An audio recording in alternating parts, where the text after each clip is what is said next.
Hello everyone, it's Jamal Thomas. Welcome to the Progressive Soapbox. I am clearly not in my normal place. Um, my wife and I went to the summit this morning, the Peace Summit. We're going to be going back either this evening or tomorrow. But I've been having interviews with people all day. I have this really good interview from a gentleman who worked in one of the unions dealing with the seaboard, the shipping thing. Essentially, anything that goes off on the West Coast, he deals with his particular union. And I got to have an amazing back and forth with him and talk to this guy for a while. The guy's amazing. The guy's absolutely amazing. I love the guy. It sounded like a sermon. And he said, well, we do call it secular preaching. That's what it was. I had this conversation with a woman for 5 for 15. Her conversation was interesting because she didn't want to be recorded. She said they've had problems in the past with people trying to smear them based upon the interview. I tried to assure her that you're on home territory. Like you're not in enemy territory with me. I'm further to the left than you are. So not only are you in safe territory, you're in the bestest light that you would ever be in. She didn't know who I was, so whatever. But she did give me permission to essentially record her audio recorder. There was a botched audio recording, so I'm just going to talk about what we talked about. What it boils down to is I wanted to know whether or not they're organized all throughout the United States. And do they have it set up where you have chapters throughout the country? The answer was yes. Not necessarily in every state, but they're organized. She said they just had a national summit of sorts. The next question revolved around, why aren't you able to get everybody? All of these workers. I mean, we're in a goddamn Subway, and I know Subway pays their people dick and piss. Why aren't the workers in that Subway open to being a part of your organization and to advocate for it? She says some people are put off by the union thing because they believe they're going to lose their job. Others are so focused on just barely making ends meet that this idea of joining something else is a non sequitur, is a non-starter. I understand, and that's fair. I told her, drop the union thing. Ultimately, what we want goes beyond unions. And ultimately, what we need is political alignment. We can work on those things, the unions and everything else.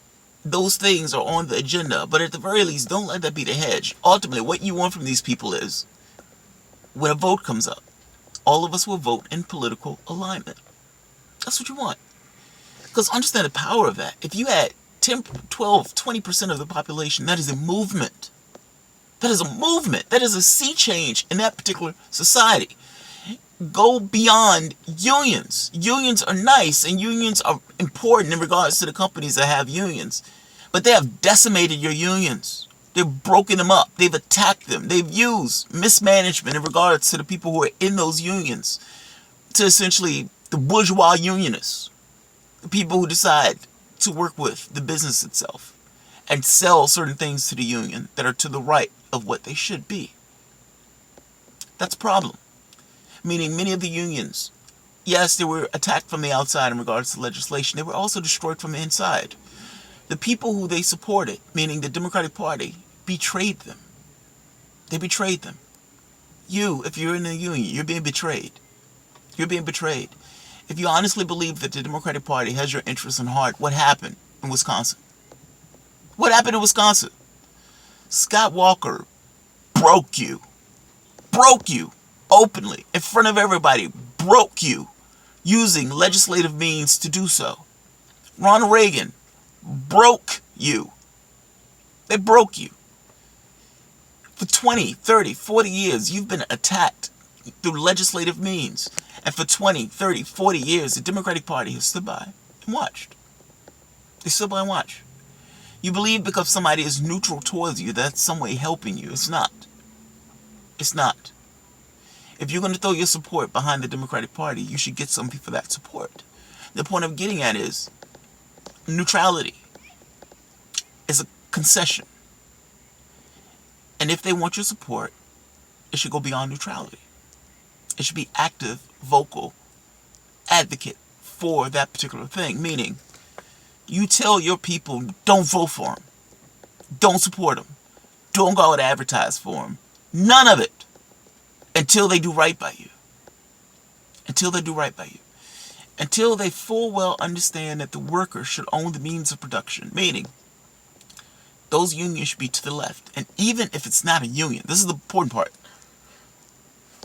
Even if it's not a union, what you want is political alignment. You want people in a room saying, yes, all of us will vote the same way. We'd vote the same way. We'd have a democratic process of deciding who we're going to vote for. I'd argue that that democratic process should be broken down into this idea of voting for candidates who represent your interests. And if there's nobody on the ballot to represent your interests, don't vote for any of them. This is not grading on the curve. They've already attacked you. You've already been broken. You've already been broken. What do you expect that the Republicans are going to do? They're going to hurt you. But they've already hurt you. They've already hurt you. If that's the case, you should want more. You should want more. I'd argue that worker co-ops give you more. Meaning, 5 for 15. And this is kind of an argument I made to her. 5 for 15. If union is an issue, drop it. What you want is political alignment. And if you get those people on your side, you need to understand that yes, unions is what we're looking for. No, we don't need to tell these people that we're looking to do unions. We want their political support. Having a union is in their best interest, but no, this is not a point we need to advocate for, because ultimately, if we get political power, we are getting those unions. Focus on the end goal. Don't let this petty shit get in your way. If people are having issues with unions, drop the union part. Politically, what you're doing, you know in your head, yes, we need unions. Yes, we need worker co-ops. Those things are things that we need, and those are going to be things we push for. No, we don't need people to full well understand that that's what's going to take place. Those people are signing up because they believe they want $15 minimum wage. We're going to get you and fight for that $15 minimum wage. The way we need to do it, however, is to have union support. You just need to know that we're going to get you the $15 minimum wage and we're going to fight for it. You don't need to know how we're going to do it. You just need to know we're earnest in that goal. That's what I'm getting at. Whatever the hedge is, you need to have each and every one of those people who are making who's making $7 an hour, $8 an hour, who doesn't have enough to make a wage for their families. You want those people on your side. And there is absolutely no reason that half of this country, which is low-wage jobs, there's no reason that those people shouldn't support you. I asked her, why aren't those people in your back pocket? Why aren't they supporting you? And this was one of those things, but she didn't have a clear answer for. Like I said, some of it was unions, some of it was I don't have the time. But you got to get over that hump. Those people need to be on your side. I don't know how you do it, but you need to do it. You need to do it. I'm going to contact the people who are in charge of 5 for 15. I want those people in political alignment. I want those people to be able to say, yes, we're going to have a summit. Yes, we're going to do things to get those people involved in the process. That's what I want. And I think she agreed with me on it. I think in her thing, she didn't necessarily know how to bring that about. I think that's what it was about. Stay tuned for that. I'm going to get more information on that, and I am going to try to pull all of these strands together. One of the things I asked the other gentleman, why aren't all of these unions in political alignment? Meaning, why aren't all of you functioning together? Again, for him, it was some of these unions are looking for different things.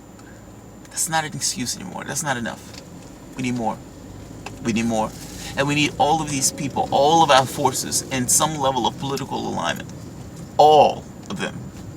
Meaning all the unions in the United States, all the environmentalists, all the people who consider themselves progressives, all the people who consider themselves libertarians, all of the people who consider themselves Black Lives Matter, LGBTQ, all of them. We need all of them in political alignment. We vote in alignment. This is a movement. This has nothing to do with the Democratic Party. Destroy that party if you need to destroy that party. But goddamn it, all of us needs to be in political alignment. Nothing changes until you're in political alignment. That political alignment is a movement. That's a movement. That's what a movement looks like. Political alignment. If you want them to do something for you in that office, you need to force them to do something for you in that office. Either the pitchforks are going to take more emphasis or the cash. The cash doesn't matter if they think they're going to be thrown out on their ass. That's the point. That's the honest point. Each person in their enclave is not enough. It's not enough. And each person in their enclave fighting for these very specific things misses the point that the point and the problem is capitalism. All of the issues that you're dealing with, keep doing it for 1 second. All the issues that you're dealing with revolve down to this idea of cash and revolve down to this idea of profit. Whether you're talking about environmentalism, you're also talking about profit. These people have a profit motive in doing the things that they're doing, of taking something out the ground and burning that shit into the sky. Nothing changes on that until you get across this idea of dealing with the model that allows incentives to be built into that. If you're talking about war, again, you're talking about profiteering. It's profitable for me to build a bomb. Somebody has to build that bomb. Somebody has to employ somebody who's building that bomb. Somebody is going to reap the benefits from government resources for building that bomb, building that airplane, taking the metal. All those things are part of this war machine that, in regards to this particular country, we spend $1 trillion on military. You understand that the money is going somewhere, into buying things, into building things. Meaning, if you're going to deal with that, you can't just deal with that from an anti-war footing. You have to deal with that from the standpoint of, how do we cripple this thing, this system that gets profit from war and murdering people abroad? If one issue after the next, if you're talking about Black Lives Matter, you're talking about an economic system. You're talking about these people are murdering blacks because they use police officers as a means of dealing with a problem that boils down to the model of economics to which we exist. Meaning, if you're going to have 40, 50% poverty in certain areas, let me think of it this way. If you had to get up and go to your job on Monday, are you doing shit that's going to get you arrested on Tuesday? Some people might. But I'm saying you deal with those issues not with cops. You deal with those issues using economics. You deal with those issues with economics. Cops are trying to paper over these issues. And in doing so, you put people in a position that they shouldn't be in. The cop shouldn't be in that position to do that. Yes, some of this is boiled down to race. But yes, some of this is also the economic model to which we exist in. Meaning, you deal with those things, with dealing with the structure of it, not necessarily at the level of expression. There's no solution at the level of expression. The solution comes with dealing with the model itself. That's what I'm getting at. LGBTQ, I don't know how that's related to economics, if I'm being honest. I'm sorry, I don't. But the people who are in these other avenues, and since the leftists, they're also on your side. Those people are not against your movement. Those people are usually for this idea of multiculturalism. And they're with this idea of, yes, LGBTQ is part of us. I'm making this point that all of these groups have a vested interest in working together. Not being in your own little enclaves, not being separate and distinct from the other ones, thinking your particular issue is the issue that matters. I'm making the point that the issue is the economic model. And that's the issue you need to focus on. Even if you want to deal with that from the standpoint of workers' rights, that's fine. If you want to deal with that from the standpoint of Fight for 15, that's fine. But I would argue Fight for 15 gets at the heart of the matter, even though they don't necessarily know they're getting at the heart of the matter. I'm saying the goal is political alignment with all of these groups, because all of these groups, for the most part, are fighting for the same thing.